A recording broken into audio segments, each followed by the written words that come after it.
हाय दोस्तों, नमस्कार। स्वागत है आप सभी का अपने YouTube channel study CBL classes में। दोस्तों, मैं आपका दोस्त सागर कुमार राव। उम्मीद करता हूँ आप लोग बिल्कुल स्वस्थ होंगे, मस्त होंगे और अपनी पढ़ाई में पूरी तरह से व्यस्त होंगे।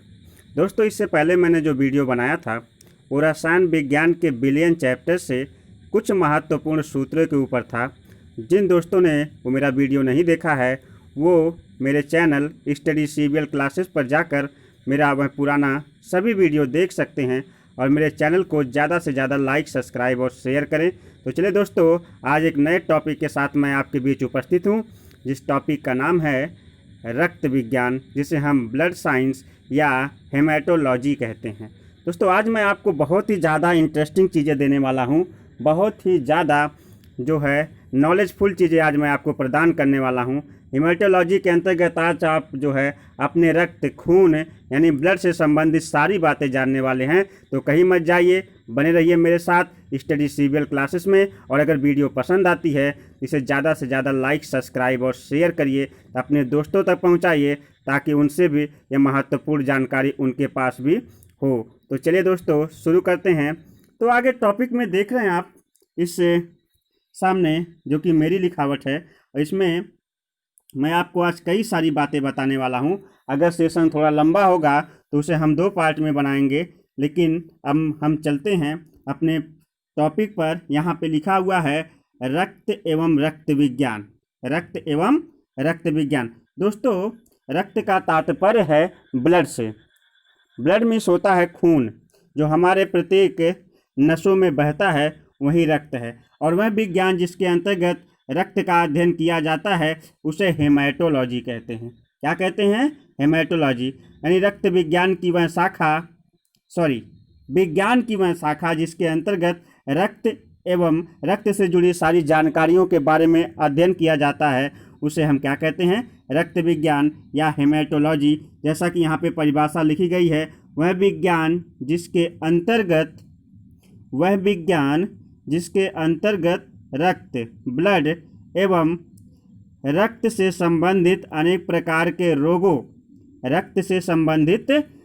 प्रकार के रोगों तथा रक्त से जुड़ी हुई जानकारियों का अध्ययन किया जाता है, उसे रक्त विज्ञान या हेमेटोलॉजी कहते हैं। जी हाँ दोस्तों, किस किस चीज़ की जानकारी होती है इस टॉपिक के अंतर्गत, यानी रक्त विज्ञान के अंतर्गत? सबसे पहले तो रक्त से संबंधित अनेक प्रकार के जो रोग हैं और रक्त से जुड़ी अनेक प्रकार की जो जानकारियां हैं उनका अध्ययन, यानी रक्त के बारे में जानकारियों का अध्ययन जिस विज्ञान के अंतर्गत किया जाता है उसे हम रक्त विज्ञान कहते हैं, ब्लड साइंस कहते हैं। और रक्त विज्ञान को स्पेशली एक नाम दिया गया है हेमेटोलॉजी। कौन सा लॉजी? हेमेटोलॉजी।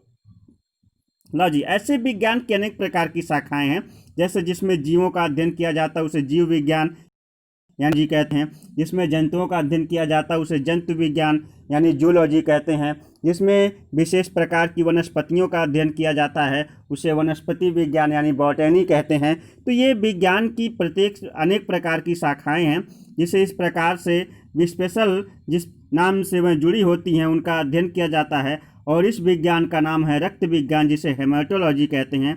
इसमें रक्त से जुड़ी अनेक प्रकार की जानकारियां, साथ ही रक्त से संबंधित होने वाले रोगों एवं उनके निवारण का अध्ययन किया जाता है। तो दोस्तों, आगे बढ़ते हैं इस टॉपिक में। ध्यान दीजिएगा, रक्त विज्ञान के जनक, ये आप याद कर लीजिए। कंपटीशन या फिर आपके क्लासेस एग्जाम में ये क्वेश्चन कई बार पूछा गया है, बहुत ही मोस्ट इम्पॉर्टेंट क्वेश्चन है। Who is the father of haematology? रक्त विज्ञान का जनक किसे कहते हैं? फादर ऑफ हेमेटोलॉजी प्रसिद्ध इंग्लिश वैज्ञानिक विलियम हेवसन को फिर मैं एक बार दोहराऊं, विलियम हेवसन को रक्त विज्ञान का जनक कहा जाता है। यानी हेमेटोलॉजी का जनक विलियम हेवसन को कहा जाता है। वैज्ञानिक विलियम हेवसन को रक्त विज्ञान का जनक कहते हैं। जी हाँ दोस्तों, इन्होंने जो है रक्त विज्ञान की नींव रखी, रक्त विज्ञान को बताया, इसलिए वैज्ञानिक विलियम हेवसन को रक्त विज्ञान का क्या कहते हैं? जनक कहते हैं। ओके दोस्तों।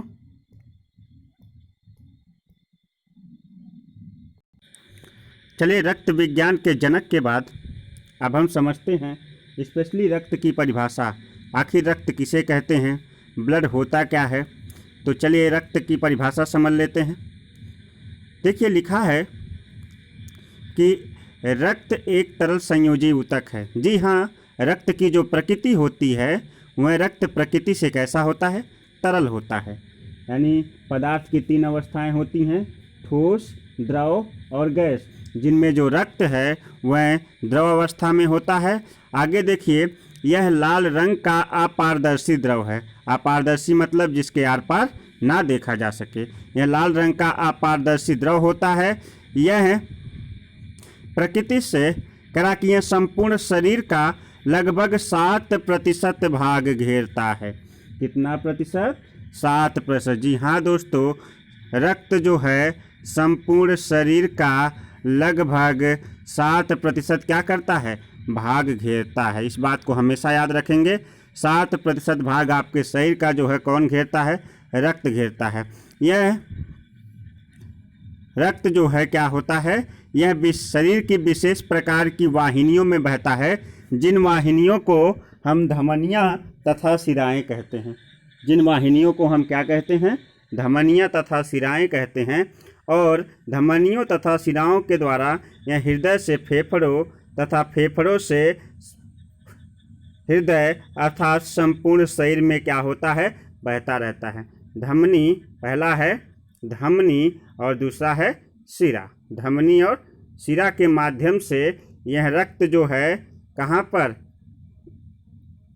हृदय से कहाँ तक, फेफड़े तक, और फिर फेफड़े से कहाँ तक, हृदय तक जो है संचारित होता रहता है, बहता रहता है, और जिससे यह संपूर्ण शरीर में क्या होता है, चलता रहता है। ठीक है दोस्तों, तो ये जो है सेशन नंबर 1 समाप्त होता है। अब सेशन नंबर 2 पे आ जाते हैं। यहाँ पे बहुत सारी महत्वपूर्ण बातें होने वाली हैं। यानी मानव रक्त, ह्यूमन ब्लड के बारे में आज बहुत सारी महत्वपूर्ण बातें होने वाली है, जो कि मैं पॉइंट वाइज पॉइंट आपको बताने वाला हूँ। तो चलिए सबसे पहले जानते हैं रक्त पॉइंट। जो आपको याद करना है, हर एक दृष्टिकोण से यह टॉपिक बहुत ही ज़्यादा इम्पोर्टेंट है। आप इसको याद करते चलिए, आप इसको समझते चलिए, आपको बहुत ज़्यादा काम आने वाली चीज़ है ये। तो ध्यान दीजिएगा। आगे बढ़ते हैं। कह रहा कि रक्त एक तरल संयोजी ऊतक है। जैसा कि मैंने आपको पहले भी बताया, यह तरल है। संयोजी मतलब होता है कई चीज़ों के, कई ऊतकों के संयोग से बना है या कई चीज़ों के संयोग से बना है, इसलिए इसे हम क्या कहते हैं, तरल संयोजी ऊतक। यानी रक्त एक कैसा ऊतक है, तरल संयोजी ऊतक है। पॉइंट नंबर 2 यहीं पर कह रहा है कि मानव शरीर में रक्त की मात्रा संपूर्ण शरीर का लगभग 7% होती है। अर्थात रक्त जो है संपूर्ण शरीर का लगभग 7% भाग घेरता है। कितना प्रतिशत? 7% भाग जो है संपूर्ण शरीर का कौन घेरता है, रक्त घेरता है। अगला पॉइंट है, ध्यान दीजिएगा दोस्तों, अगला पॉइंट है पॉइंट नंबर 3। रक्त एक क्षारीय विलयन है। क्या कैसा विलयन है? क्षारीय विलयन। विलयन इसलिए कहा जा रहा है क्योंकि रक्त कई चीज़ों का जो है मिश्रण है और तरल मिश्रण है, इसलिए इसे विलयन कहा जा रहा है। और तरल मिश्रण इसलिए है क्योंकि इसमें RBC, WBC, प्लाज्मा, लसिका आदि चीज़ों का यह क्या है, मिश्रण है। इसलिए इसको जो है विलयन अवस्था में होने के कारण रक्त को यहाँ पर क्षारीय विलयन की संज्ञा दी जा रही है। और आगे जो है इसमें बताया जा रहा है कि जो इसका pH मान होता है, रक्त का जो pH मान होता है वो कितना होता है, 7.4 होता है। अब जो pH मान की बात हो रही है, तो मैंने आपको रसायन विज्ञान के टॉपिक में समझाया था कि आखिर pH मान होते क्या हैं। pH मान, जिनका pH मान 7 से नीचे होता है वह अम्लीय होते हैं प्रकृति से। जिनका pH मान 7 से अधिक होता है वह प्रकृति से क्षारीय होते हैं। और जिनका pH मान एक्यूरेट 7 होता है वह क्या होते हैं, न्यूट्रल यानी उदासीन होते हैं। और यहाँ पर जो बातें हो रही हैं, रक्त का pH मान 7.4 बता रहा है, अर्थात 7 से अधिक चला जा रहा है, तो दोस्तों यह जो है रक्त है यह एक क्षारीय माध्यम है, क्योंकि क्षार की प्रकृति यह है कि क्षार का पीएच मान 7 से हमेशा कितना होता है, ज़्यादा होता है। आगे बढ़ते हैं, देखिएगा कह रहा कि एक वयस्क मनुष्य में औसतन 5 से 6 लीटर रक्त पाया जाता है। कितना लीटर? 5 से 6 लीटर। एक स्वस्थ वयस्क मनुष्य में के शरीर में लगभग 5 से 6 लीटर जो है रक्त पाया जाता है। जब हृष्ट पुष्ट मनुष्य होगा जिसके शरीर का वजन लगभग 70 किलो के आसपास होगा और वह बिल्कुल स्वस्थ होगा, तो उसके शरीर में लगभग जो है 5 से 6 लीटर के बीच में या 5 से 6 लीटर रक्त पाया जाता है। और यहाँ पर एक और फैक्ट आपको बता रहा है कि महिलाओं में पुरुषों की तुलना में 1/2 अर्थात 1/2 यानी आधा लीटर जो है रक्त क्या होता है, कम होता है। जो महिलाएं होती हैं पुरुषों की अपेक्षा उनके शरीर में जो है लगभग आधा लीटर कम रक्त पाया जाता है। जैसे मैं बोलूं, महिलाओं में पुरुषों की अपेक्षा आधा लीटर कम रक्त पाया जाता है। आगे बढ़ते हैं, अगला पॉइंट है रक्त में 2 प्रकार के पदार्थ पाए जाते हैं। कितने प्रकार के? 2 प्रकार, अर्थात मुख्य रूप से रक्त जो है 2 प्रकार के पदार्थों से मिलकर बना होता है। तो पहला होता है इसमें दोस्तों प्लाज्मा। क्या होता है? प्लाज्मा। और दूसरा होता है रुधिराणु, यानी प्लाज्मा को प्लाज्मा, रुधिराणु को ब्लड कार्पल्स कहते हैं। यानी रक्त मुख्य रूप से 2 पदार्थों से मिलकर बना होता है। रक्त में मुख्य रूप से 2 पदार्थ पाए जाते हैं। स्पेशली रक्त जो है इन्हीं 2 मुख्य पदार्थों से मिलकर बना हुआ है। तो पहले का नाम है इसमें प्लाज्मा और दूसरे का नाम है रुधिराणु। तो अब जान लेते हैं यहाँ से, तो यहाँ तक के पॉइंट में हमने समझ लिया कि आखिर मानव रक्त के बारे में जो विशेष बातें थी वो हमने जान ली। मानव रक्त एक तरल संयोजी ऊतक है और मानव शरीर में रक्त की मात्रा संपूर्ण शरीर का लगभग 7% होती है। रक्त एक क्षारीय विलयन है जिसका पीएच मान 7.4 होता है और एक वयस्क मनुष्य के, एक स्वस्थ और वयस्क मनुष्य के शरीर में लगभग 5 से 6 लीटर रक्त होता है। महिलाओं में जो है पुरुषों की अपेक्षा आधा लीटर रक्त कम पाया जाता है। ये तो बातें आप क्लियर हो गई थी। अब रक्त मुख्य रूप से 2 पदार्थ मिलकर बना हुआ है। इसमें पहला बता रहा है कि पहला हमारा प्लाज्मा है और दूसरा क्या है, रुधिराणु है। तो हम पहले वाले पॉइंट के बारे में पढ़ेंगे जिसे हम कहते हैं प्लाज्मा। तो प्लाज्मा पर चलते हैं दोस्तों। तो प्लाज्मा पर आ जाइए। कह रहा है कि प्लाज्मा के बारे में, यह रक्त के आजीवित तरल भाग होता है। रक्त का कैसा भाग होता है? आजीवित, मतलब होता है यह निर्जीव होता है। रक्त में ही जो है पाया जाता है, लेकिन यह रक्त का एक निर्जीव भाग है। प्लाज्मा जो है रक्त का आजीवित यानी निर्जीव भाग होता है। यह रक्त का लगभग 60% होता है। संपूर्ण रक्त में प्लाज्मा की मात्रा जो होती है 60% होती है, यानी रक्त अपने में 100% होता है। कितना परसेंट होता है? 100%। और उसमें जो है प्लाज्मा की जो मात्रा होती है वो कितनी परसेंट होती है? 60%। रक्त जो है अपने में 100% होता है, जिसमें प्लाज्मा की मात्रा 60% होती है। अब सीधे प्लाज्मा की बात करें तो वो रक्त में 60% है दोस्तों, अपने में तो वह 100% है। प्लाज्मा अपने में क्या परसेंट है? कोई चीज़ अपने में 100% होती है, भले ही प्लाज्मा जो है रक्त का 60% है, लेकिन अपने में कितना प्रतिशत है? अपने में जो है 100% है। और 100% में से प्लाज्मा का बता इसमें 90% जो इसमें केवल जल पाया जाता है। प्लाज्मा किससे मिलके बना होता है? प्लाज्मा अपने में जो है 100% है। कितना है? 100%। प्लाज्मा अपने में 100% है, जिसमें अकेले जो है 90% जो है जल भाग लेता है प्लाज्मा को बनाने में। 7% प्रोटीन होती है, 0.9% जो है लवण होता है, 0.1% क्या होता है? ग्लूकोज होता है। और बहुत से ऐसे सूक्ष्म पदार्थ सूक्ष्म मात्रा में पाए जाते हैं जो प्लाज्मा का क्या करते हैं? निर्माण करते हैं। फिर से मैं बोलूं, प्लाज्मा एक रक्त का एक निर्जीव तरल भाग माना जाता है। प्लाज्मा रक्त का एक तरल निर्जीव भाग माना जाता है जो संपूर्ण रक्त का लगभग 60% होता है। कितना प्रतिशत होता है? 60% होता है। और प्लाज्मा जो है अपने में 100% होता है। इसमें जो प्लाज्मा होता है अकेले जो है 90% इसमें क्या होता है, जल होता है, 7% इसमें प्रोटीन होती है और 0.9% इसमें लवण होता है और 0.1% इसमें क्या होता है, ग्लूकोज होता है। और बहुत से जो है पदार्थ जो सूक्ष्म मात्रा में मिलकर प्लाज्मा का निर्माण करते हैं वो प्लाज्मा में उपस्थित होते हैं। सेशन नंबर 2 यहाँ पे समाप्त होता है। सेशन नंबर 3 में हम आपको बताएंगे कि प्लाज्मा का कार्य क्या है। तो देखिए दोस्तों, सेशन नंबर 3 आ चुका है। इसमें प्लाज्मा का कार्य देखते हैं क्या कहता है। प्लाज्मा के कार्य के बारे में कह रहा कि प्लाज्मा जो है पचे हुए भोजन एवं हार्मोन्स का शरीर में संवहन प्लाज्मा के द्वारा होता है। किसका किसका? कह रहा कि पचे हुए भोजन एवं हार्मोन्स, जो भोजन पच जाता है एवं जो हार्मोन्स होते हैं, जो हमारे ग्रंथियों से हार्मोन स्रावित होते हैं, वो प्लाज्मा के द्वारा ही एक स्थान से दूसरे स्थान तक क्या हो पाते हैं, संवहित हो पाते हैं, जा पाते हैं। वो प्लाज्मा के द्वारा ही एक स्थान से दूसरे स्थान तक क्या करते हैं, गमन करते हैं, जाते हैं। अर्थात पचे हुए भोजन एवं हार्मोन्स का, जैसे शरीर की ग्रंथियों द्वारा हार्मोन स्रावित होता है और जो भोजन पच कर तरल अवस्था में आ जाता है, उसी को बताया जा रहा है कि जो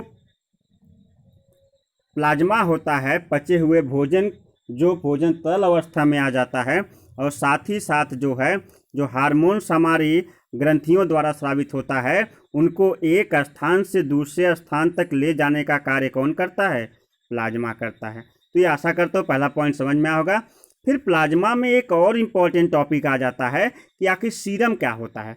सीरम लिखा हुआ है, आखिर सीरम होता क्या है, या SERUM इसको सीरम बोलते हैं। What is the serum? Serum क्या है दोस्तों, इसके बारे में जानने के लिए हमें जानना पड़ेगा कि प्लाज्मा जो है किन किन चीज़ों से बना हुआ है। तो प्लाज्मा में मुख्य रूप से एक प्रोटीन पाई जाती है, जिस चीज़ को हमेशा याद रखिएगा, इसका नाम है फाइब्रिनोजेन प्रोटीन। कौन सी प्रोटीन? देखिए यहाँ पे लिखा भी है फाइब्रिनोजेन प्रोटीन। फाइब्रिनोजेन प्रोटीन जो होती है, इसमें प्लाज्मा में बहुत अधिक मात्रा में मुख्य रूप से पाई जाती है। तो कह रहा कि यह जो प्रोटीन है, फाइब्रिनोजेन नामक प्रोटीन, अगर यही प्लाज्मा से निकाल लिया जाए, कौन सी प्रोटीन? फाइब्रिनोजेन प्रोटीन अगर जो है प्लाज्मा से क्या कर लिया जाए, निकाल लिया जाए, तो बचा हुआ प्लाज्मा नहीं रहेगा। प्लाज्मा को क्या कहेंगे? सीरम कहेंगे। क्या कहेंगे? सीरम। अब आपको सीरम की परिभाषा बहुत बेहतर समझ में आई होगी। प्लाज्मा में अधिक मात्रा में कौन सी प्रोटीन पाई जाती है? फाइब्रिनोजेन प्रोटीन पाई जाती है। अगर फाइब्रिनोजेन प्रोटीन को प्लाज्मा से निकाल लिया जाए तो शेष बचे हुए प्लाज्मा को हम क्या कह सकते हैं? सीरम कह सकते हैं। क्या कह सकते हैं? सीरम कह सकते हैं। यानी प्लाज्मा में अधिक मात्रा में क्या पाया जाता है? फाइब्रिनोजेन नामक प्रोटीन पाई जाती है। अगर फाइब्रिनोजेन नामक प्रोटीन को प्लाज्मा से निकाल लिया जाए तो बचा हुआ प्लाज्मा क्या कहलाता है? सीरम कहलाता है। क्या कहलाता है? सीरम। दोस्तों आशा करता हूँ ये सीरम जो टॉपिक है ये आपको बहुत बेहतर समझ में आया होगा। अब चलते हैं। मैंने बताया था कि रक्त में मुख्य रूप से दो चीज़ें पाई जाती हैं, एक तो प्लाज्मा, जो कि प्लाज्मा का टॉपिक यहाँ पे बहुत शॉर्ट में और बहुत ही बेहतर तरीके से मैं समझा रहा हूँ। और मुझे आशा है कि जो प्लाज्मा का टॉपिक है ये बहुत ही शॉर्ट में, इसके कार्य, प्लाज्मा होता क्या है और किससे मिलके बना होता है, ये चीज़ें जो है बहुत ही बेहतर तरीके से समझ में आई होंगी। अब जो है रक्त का जो दूसरा भाग है, जिसे हम लोग जिसे वहाँ पे हमने कहा था कि रक्त के दो भाग होते हैं, पहला होता है प्लाज्मा और दूसरा होता है रुधिराणु। पहला होता है प्लाज्मा और दूसरा होता है रुधिराणु, जिसे हमने ब्लड कार्पल्स कहा था। तो ब्लड कार्पल्स में हम बात करेंगे। हमने कहा कि यह रक्त का शेष 40% भाग होता है। कितने परसेंट? 40%। यानी जो रुधिराणु होता है वह रक्त का 40% भाग होता है।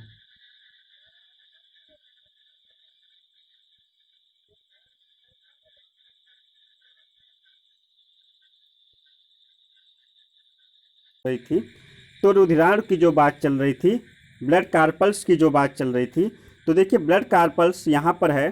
कह रहा कि ब्लड कार्पल्स जो है यह रक्त का शेष 40% भाग होता है। जैसे कि 60% क्या था? प्लाज्मा था। मैंने बताया था कि रक्त का 60% भाग कौन घेरता है?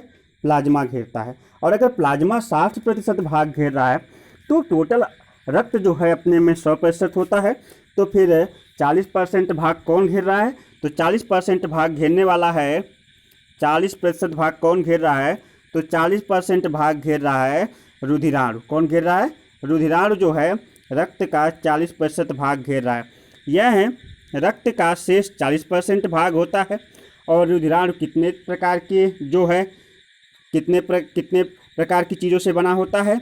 इसमें कितने प्रकार की चीज़ें पाई जाती हैं? तो इसमें मुख्य 3 प्रकार की चीज़ें पाई जाती हैं। अर्थात जो रुधिराणु होता है, ब्लड कार्पल्स होता है, वह मुख्य रूप से 3 भागों में इसे बांटते हैं। पहला होता है नंबर 1 आरबीसी। आरबीसी क्या होती है दोस्तों? इसको हम हिंदी में कहते हैं लाल रक्त कणिका या लाल रक्त कण, है ना? लाल रक्त कणिका। नंबर 2 जो है इसे हम कहते हैं डब्ल्यूबीसी। डब्ल्यूबीसी क्या होती है? इसे हम कहते हैं श्वेत रक्त कणिका, डब्ल्यूबीसी। और नंबर 3 जो है, जैसा कि आप लोग जानते हैं, रक्त बिंबाणु, ये हिंदी में है, बहुत ही साधारण भाषा में इसे ब्लड प्लेटलेट्स कहते हैं। प्लेटलेट्स क्या कहते हैं? प्लेटलेट्स ना। तो रुधिराणु यानी ब्लड कार्पल्स, यह रक्त का शेष 40% भाग होता है। इसे 3 भागों में बांटते हैं। पहला होता है लाल रक्त कणिका आरबीसी, दूसरा होता है श्वेत रक्त कणिका डब्ल्यूबीसी, और तीसरा होता है रक्त बिंबाणु या ब्लड प्लेटलेट्स यानी प्लेटलेट्स ना। तो अब हम इसके एक एक पार्ट के बारे में बड़े ही ध्यान से और बहुत ही अच्छी तरह से समझेंगे दोस्तों। तो ज़रा धैर्य बनाए रखिए, आपको एक एक पॉइंट में समझाने आया हूँ और इतनी अच्छी तरह से समझा कर जाऊँगा कि आप इस वीडियो को हमेशा याद करेंगे। तो आगे बढ़ते हैं। जो है लाल रक्त कणिका आरबीसीएस, आर फॉर होता है रेड, बी फॉर होता है ब्लड, सी फॉर होता है कार्पल्स, और इसको एक नाम और देते हैं इरेथ्रोसाइट कहते हैं। कभी और पूछा जाए कि आरबीसी का दूसरा नाम क्या है, इसका नाम है इरेथ्रोसाइट्स। आरबीसी का दूसरा नाम क्या है? तो आरबीसी का एक और नाम होता है इरेथ्रोसाइट्स। इस चीज़ को हमेशा याद रखिएगा, आरबीसी का दूसरा नाम है इरेथ्रोसाइट्स। अब आगे बढ़ते हैं, आरबीसी को थोड़ा सा समझ लेते हैं। आरबीसी होती क्या है, आरबीसी किस प्रकार से कार्य करती है। तो स्तनधारियों में लाल रक्त कणिका जो होती है यह उभयावतल होती है। कैसी होती है? उभयावतल। उभयावतल का मतलब होता है कि यह जो है पूरी तरह से साइड में मोटे किनारे पे हल्का सा पतला होके इस प्रकार से यह जो है लाल रुधिर कणिका क्या होती है? उभयावतल होती है। इसमें केंद्रक नहीं होता है, इसमें केंद्रक नहीं होता है। लेकिन अपवाद में आप हमेशा याद रखिएगा, ये आपसे कंपटीशन में क्वेश्चन बना सकता है कि कौन सा ऐसा जंतु है जिसके आरबीसी में केंद्रक पाए जाते हैं। उसका नाम हमेशा याद रखिएगा ऊँट। यानी कौन सा ऐसा जंतु है, कौन सा ऐसा जीव है जिसके रक्त के आरबीसी में केंद्रक पाया जाता है, तो वह ऊँट होगा। यानी मनुष्य के रक्त के आरबीसी में केंद्रक नहीं पाया जाता है। इस बात को हमेशा याद रखना है, ठीक है। अब आगे बढ़ते हैं। आखिर आरबीसी बनता कहाँ पर है? तो देखिएगा, आरबीसी का निर्माण अस्थि मज्जा में होता है। कहाँ पे होता है? अस्थि मज्जा में होता है, जिसको आप बोन मैरो कहते हैं। यह प्रोटीन, आयरन तथा विटामिन B12 और फोलिक अम्ल जो है से निर्मित होता है। फोलिक अम्ल किससे? पहले तो प्रोटीन से, आयरन से, विटामिन B12 से, फोलिक अम्ल से जो है यह क्या होता है? बनता है।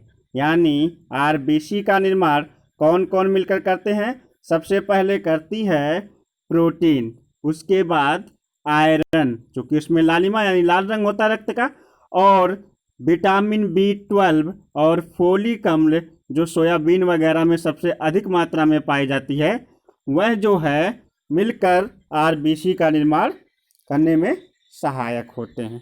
ठीक है ना। यहाँ पे इम्पोर्टेंट टॉपिक कुछ लिखा है भ्रूण अवस्था में। भ्रूण अवस्था का मतलब जब जो है शिशु का गर्भ में जो है क्या होता है, गर्भ में जब शिशु का निर्माण होता है उस अवस्था में भ्रूणावस्था में क्या होता है, भ्रूणावस्था में इसका निर्माण यकृत और प्लीहा में होता है। आरबीसी का निर्माण शरीर में भ्रूणावस्था में यकृत और प्लीहा में होता है। किस में होता है? यकृत और प्लीहा में होता है। तो अब ये जानते हैं कि आरबीसी का जीवन काल कितना होता है। आरबीसी मतलब रक्त में पाई जाने वाली जो आरबीसी है, रेड ब्लड कार्पल्स है, इसका जीवन काल कितना होता है, कितना वर्ष तक जी के बाद ये मर जाती है या कितने दिन जीने के बाद ये मरती है, इसका रंग कैसा होता है और अगर रंग इसका जैसा भी होता है तो क्यों होता है, इन सारी बातों पे आज हमारी चर्चा इसमें होने वाली है। एक एक पॉइंट करके हम चलते जाते हैं, बेहतर तरीके से समझाते जाते हैं। जो चीज़ें आपको समझ में ना आए वो कमेंट बॉक्स में तुरंत लिखकर हमें कमेंट कीजिए, तुरंत हम जो है उस चीज़ को समझाने का बेहतर से बेहतर प्रयास करेंगे। तो चलिए दोस्तों पहले पॉइंट पे चलते हैं। देखिए पहले इसका जीवन काल आपको बता देता हूँ। इसका जीवन काल 20 से 120 दिन का होता है।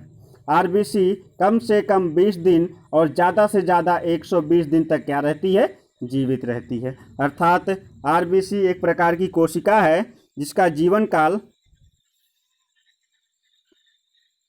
कम से कम 20 दिन और अधिक से अधिक 20 से 120 दिन का होता है।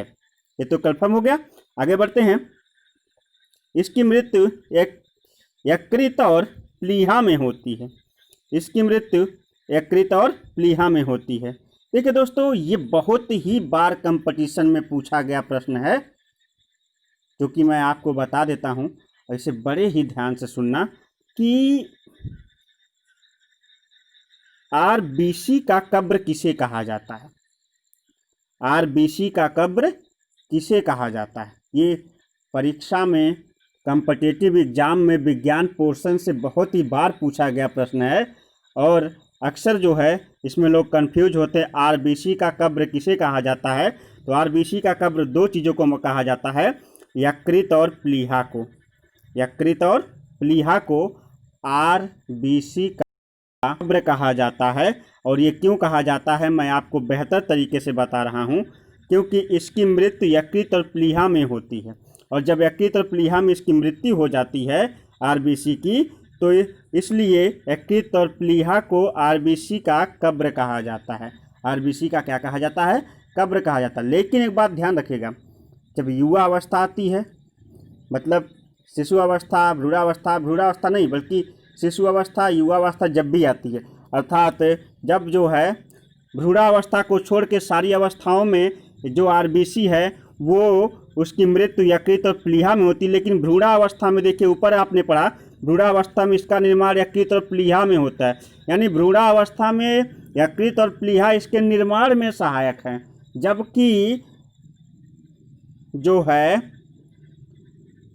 और अब आप देखिए युवा अवस्था में जो है आरबीसी यकृत और प्लीहा में जाके मर जा रही है। अर्थात ये है कि युवा अवस्था में आरबीसी का कब्र किसको कहा जा रहा है? यकृत और प्लीहा को। यकृत और प्लीहा को, जबकि भ्रूणावस्था में यकृत और प्लीहा जो है में ही जो है आरबीसी का निर्माण होता है। समझ गए दोस्तों? इस चीज़ को आपको हमेशा याद रखना है। आरबीसी का कब्र किसे कहा जाता है? तो ये यकृत और प्लीहा को।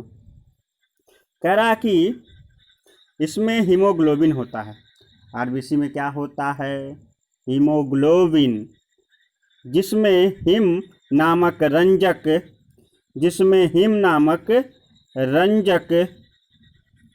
होता है। रंजक का मतलब रंग, रंजक का मतलब डाई मतलब जो बाल में डाई की जाती है, अर्थात डाई का मतलब रंग होता है। ठीक है ना। तो वो बाल वाली डाई नहीं, यहाँ पर डाई मतलब रंग होता ही है। इसमें कह रहा है कि इसमें हीमोग्लोबिन होता है जिसे हीम नामक रंजक कहते हैं और इसके कारण रक्त का रंग कैसा दिखाई देता है? लाल, अर्थात वो रंजक पदार्थ कैसा होता है, लाल होता है, इसलिए रक्त का रंग कैसा दिखाई देता है, लाल दिखाई देता है। और ग्लोबिन का मतलब होता है, यहाँ पे देखिए ग्लोबिन का जो मतलब होता है, ग्लोबिन मतलब होता है लौहयुक्त प्रोटीन। हीमो का मतलब लाल रंग और ग्लोबिन का मतलब लौहयुक्त प्रोटीन। और यह एक ऐसी प्रोटीन होती है ग्लोबिन जो ऑक्सीजन तथा कार्बन डाइऑक्साइड का क्या करती है, परिवहन करती है, जो ऑक्सीजन तथा कार्बन डाइऑक्साइड का परिवहन करती है, अर्थात शुद्ध और अशुद्ध रक्त का क्या करती है, परिवहन करती है। शुद्ध रक्त वह रक्त होता है जिसमें ऐसा रक्त जो ऑक्सीजन को अपने साथ लेकर चलता है वह शुद्ध रक्त होता है, और ऐसा रक्त जो कार्बन डाइऑक्साइड को अपने साथ लेकर चलता है वह अशुद्ध रक्त होता है। समझ गए पाए दोस्तों। तो देखिए कह रहा है कि इसमें हिम नामक रंजक होता है, लाल रंग का हिम नामक इसमें रंजक होता है, और ग्लोबिन नामक लौहयुक्त प्रोटीन होती है। तो हिम धन ग्लोबिन बराबर हीमोग्लोबिन हो जाता है। यह पहली बात तो रक्त को लाल रंग प्रदान करता है, और दूसरी बार इसमें उपस्थित जो हीमो मतलब यह जो है रक्त को लाल रंग प्रदान करता है, और ग्लोबिन का मतलब यह जो है ऑक्सीजन तथा कार्बन डाइऑक्साइड के परिवहन में रक्त की क्या करती है, सहायता करती है ना दोस्तों। आगे बढ़ते हैं। हीमोग्लोबिन में पाए जाने वाला लौहयुक्त यौगिक क्या कहलाता है, हीमैटिन कहलाता है। ये बहुत ही इंपॉर्टेंट बात है। कहा कि हीमोग्लोबिन में पाए जाने वाला लौहयुक्त यौगिक क्या कहलाता है, हीमैटिन कहलाता है। इस बात को याद रखिएगा। आरबीसी का कार्य, अब जो है इसके कार्य पे आ जाते हैं। अब तक हमने आरबीसी के बारे में, उसका जीवन काल, उसके सब कुछ के बारे में पढ़ा। अब इसका कार्य बता देते हैं। आखिर आरबीसी कार्य क्या करती है, रेड ब्लड कार्पल्स आखिर कार्य क्या करती है। तो ध्यान दीजिए, शरीर की हर कोशिका में ऑक्सीजन पहुंचाना तथा वहां से कार्बन डाइऑक्साइड लाने का काम हीमोग्लोबिन का है। बहुत ही बढ़िया टॉपिक है यह कि शरीर के हर एक कोशिका में ऑक्सीजन पहुंचाना, क्योंकि रक्त के माध्यम से ही ऑक्सीजन जाएगा एक एक कोशिका में, और वहां से प्रत्येक कोशिका से जो है कार्बन डाइऑक्साइड को अपने साथ उठा के लेकर आना किसका कार्य है, हीमोग्लोबिन का। और देखिए अगला पॉइंट करा कि हीमोग्लोबिन की मात्रा कम होने पर रक्त क्षीणता रोग हो जाता है। अगर शरीर में हीमोग्लोबिन कम मात्रा में होगी तो उसे रक्त क्षीणता यानी एनीमिया रोग कहते हैं। एनीमिया रोग में जो है शरीर में रुधिर की कमी हो जाती है, आरबीसी कम हो जाती है, और एनीमिया रोग में ऑक्सीजन की भरपूर मात्रा जो है शरीर को नहीं मिल पाती है, तो इस रोग को एनीमिया कहते हैं। देखिए यहाँ पे करा कि सोते वक्त आरबीसी रेड ब्लड कार्पल्स 5% कम हो जाती है, जो 4200 मीटर की ऊंचाई पर होने पर आरबीसी की मात्रा 30% बढ़ जाती है। यहाँ दोस्तों जो पहाड़ों वगैरह पर जाते हैं, 4200 मीटर की ऊंचाई पर जाते हैं, उनमें आरबीसी की मात्रा जो है क्या हो जाती है, 30% बढ़ जाती है, क्योंकि वह तेज़ी से सांस लेते हैं, और तेज़ी से सांस लेने पर ऑक्सीजन की उनको ज़्यादा मात्रा की आवश्यकता होती है, इसलिए आरबीसी की मात्रा वहाँ पे बढ़ जाती है। और जब हम सोते हैं तो हमारे शरीर के अधिक से अधिक सेल जो है उस समय इनएक्टिव अवस्था में होते हैं, निष्क्रिय अवस्था में चले जाते हैं, जिन्हें रक्त पहुंचाने की कोई आवश्यकता नहीं होती है। तो ऐसे में जो है ऐसी अवस्था में सोते वक्त आरबीसी 5% क्या हो जाती है, कम हो जाती है। और रक्त से अगर आपको ये देखिए, ये भी कॉम्पिटिटिव एग्जाम का महत्वपूर्ण क्वेश्चन है, आरबीसी की संख्या को यानी रक्त में उपस्थित आरबीसी की संख्या को नापने वाला यंत्र क्या होता है, उसको हीमोसाइटोमीटर कहते हैं। हीमोसाइटोमीटर, इस चीज़ को याद रखिएगा, हीमोसाइटोमीटर का कार्य क्या है। हीमोसाइटोमीटर क्या करता है, रक्त में उपस्थित आरबीसी की मात्रा को, आरबीसी की संख्या को मापने में हीमोसाइटोमीटर का क्या किया जाता है, प्रयोग किया जाता है। रक्त में उपस्थित जो है आरबीसी की मात्रा को मापने में हीमोसाइटोमीटर का क्या किया जाता है, प्रयोग किया जाता है। ठीक है दोस्तों, देखिए आगे एक और इम्पॉर्टेंट बात लिखा है थैलेसीमिया रोग लाल रुधिराणु नहीं बनते हैं। जिस व्यक्ति के शरीर में थैलेसीमिया नामक रोग हो जाता है उसके शरीर में लाल रुधिराणु नहीं बनते हैं। जी हाँ, वह ऐसा कौन सा रोग है जिसमें लाल रुधिराणु नहीं बनते हैं? उस रोग का नाम है थैलेसीमिया नामक रोग, जिसमें लाल रुधिराणु नहीं बनते हैं शरीर में। तो सेशन नंबर 3 खत्म हुआ।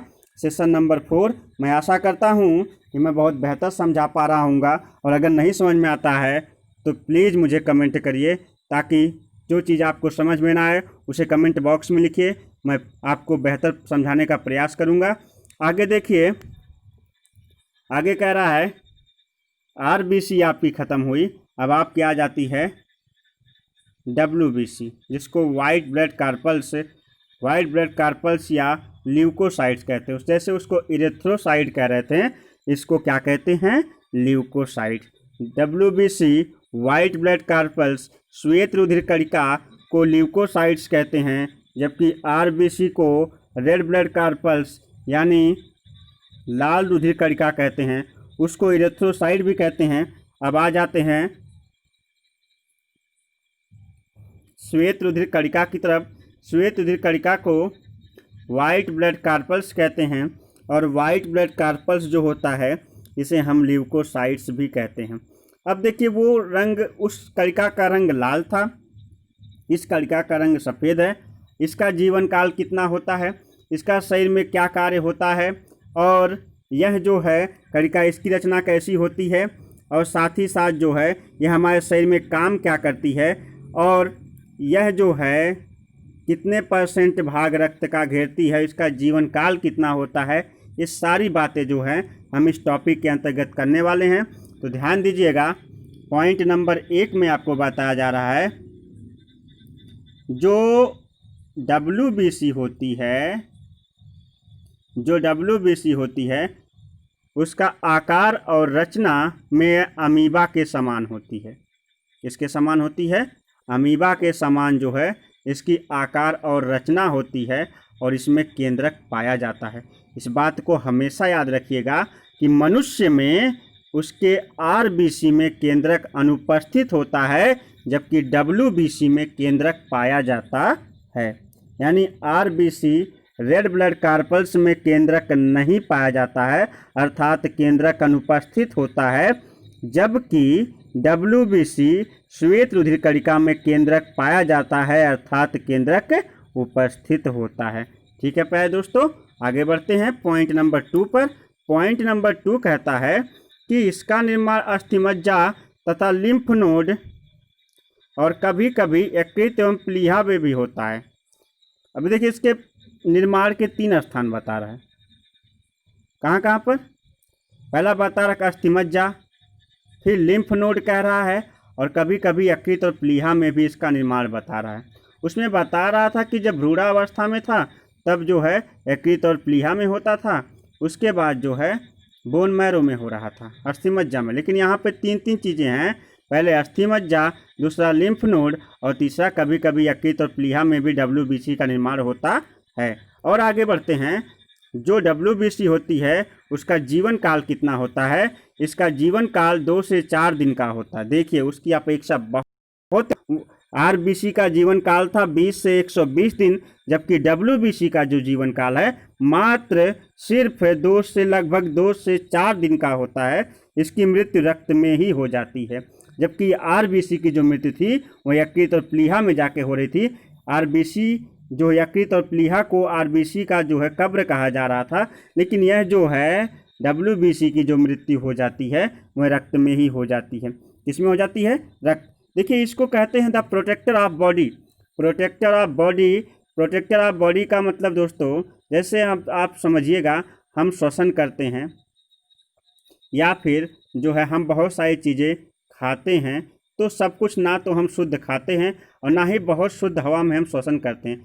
हमारी आँखों से ना दिखाई देने वाले वायरस, बैक्टीरिया, बहुत सारे वायरस और बैक्टीरिया जो है क्या करते हैं, हमारे नासा द्वार, हमारे मुख द्वार के द्वारा जो है हमारे शरीर में प्रवेश करते हैं, जो है धीरे से हमारे ब्लड में पहुंच जाते हैं, और ब्लड में पहुँच कर अनेक प्रकार के रोग फैलाते हैं जो हमारे लिए घातक होते हैं।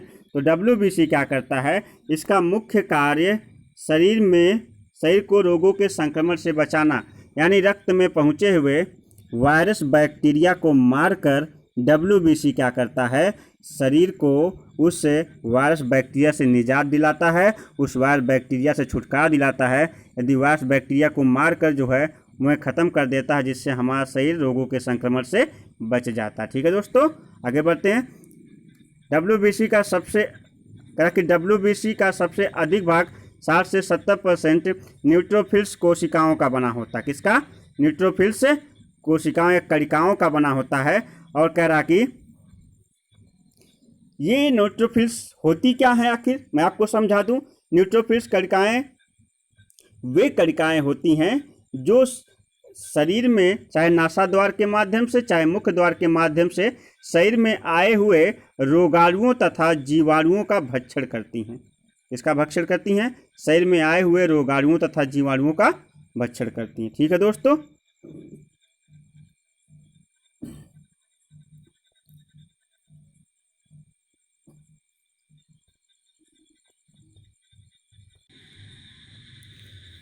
आए हुए रोगाणुओं तथा जीवाणुओं का भक्षण करती हैं। रक्त बिंबाणु। दोस्तों वीडियो काफ़ी लंबा हो रहा है,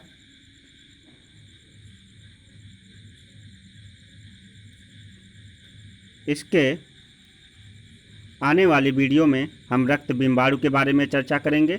अब तक आशा करता हूँ अब तक आपको जो भी टॉपिक बताया वो आपको बेहतर समझ में आया होगा, और इसके सेकंड पार्ट को मैं जल्दी अपलोड कर दूंगा। अगर इस जितना भी टॉपिक आपको समझाया गया, यदि आपको उसमें कुछ ना समझ में आए तो हमें ज़्यादा से ज़्यादा कमेंट्स करें, हमारे चैनल को ज़्यादा से ज़्यादा सब्सक्राइब करें, लाइक करें और शेयर करें, और इसका सेकंड पार्ट मैं जल्द ही अपलोड कर दूंगा। और आज के लिए बस इतना ही। नमस्कार, धन्यवाद, जय हिंद।